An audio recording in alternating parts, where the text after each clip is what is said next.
And coming back to transitions, what made you decide to approach the Chennai Angels? Again, this was about 2013-14. So we had finished 3 years. The three of us had put whatever little capital we could put. So between the three of us, we'd, I think, done 1 crore or so, and had made sure that that was being sweated and profitable, and had, more importantly, a business model that would scale. In our heads, as you can appreciate, we had to answer most of the questions that any investor would ask us, because this is what we had done for a living before. And it took us 3 years to feel that conviction.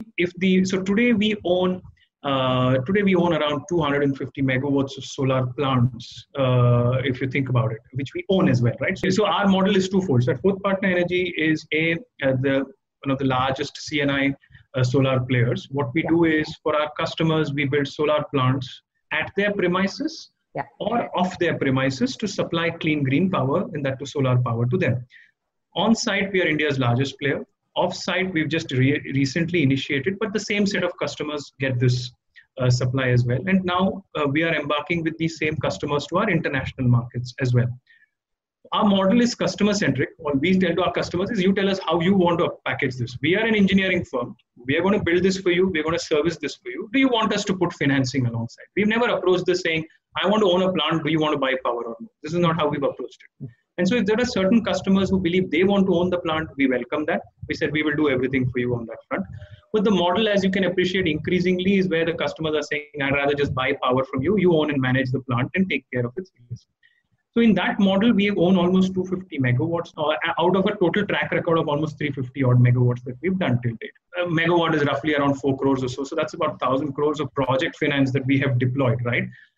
Obviously, that kind of fundraise couldn't have been supported by Chennai Angels. And we had the vision. We wanted to head towards the developer. But what we needed was to invest more in our team, our people, our processes, our capabilities. And that's what we went to the Angels for. We said, here are a bunch of people who should give us the basic capital required to hire people, put some more marketing budgets in place, get some more multi-cities presence and offices. But most importantly, can drive the change alongside us, right? So it's a change in mindset. We have to move from a startup to becoming a service provider who can not just build plants, but own plants, and move towards becoming an asset owner. Now, this is a huge migration in mindset. It has to come about alongside good people. It was not about, in the first round from Chennai Angels, we raised I think 1.6 crores or so. So not a humongous amount of money, but it is this connect, their institutional line of thinking. People like Naru, Shankar, they have come from large corporates, build wonderful businesses themselves, know what it takes to make this migration, and we felt that this would have been interesting. Of course, at that time, as you can appreciate, in the Angels portfolio, we would have been a very different business, and we pitched it in that form. We said, most of your tech businesses, you are probably dreaming of making a 20, 30, 50x, right? And if I'm a portfolio builder for you from a risk mitigation, I would say we will give you a 3x, but we will not bugger up that monies for you, right? So this would be your low risk, low return kind of approach, and this is what we are trying to do. And this money is going to help build the capabilities. Eventually, I will grow myself to a size where I can then go and raise developer finance and go and do that myself. That finance is very different. That's not why I would take angel funding for, but angel funding will help me build that capability to go and do that there. But the Chennai Angels also came with a lot of very good access to industries, right? So a lot of, and solar was very prevalent there in Chennai. Liked what we heard when we first went and pitched.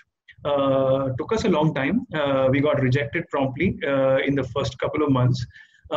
We went back. We didn't listen to the no. We went back with more reason, and then worked around what they felt to be issues and challenges, and then built that entire plan, which then worked out.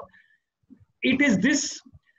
The value of this is tremendous as well. I encourage all entrepreneurs to think about smart capital. It has never been about capital. Even when I raised money from, as a fund manager, I went and did all the hard work and raised money from the IFCs, CDCs, Macquarie's, Deutsche Bank, Prudentials of the world, rather than any small HNI who may have quickly summoned some money. Because smart capital eventually forces you to institutionalize yourself. And if you are serious about building a company for the longer term, you need institutional financing also, because they will then force a few things down your throat, even if you don't like it.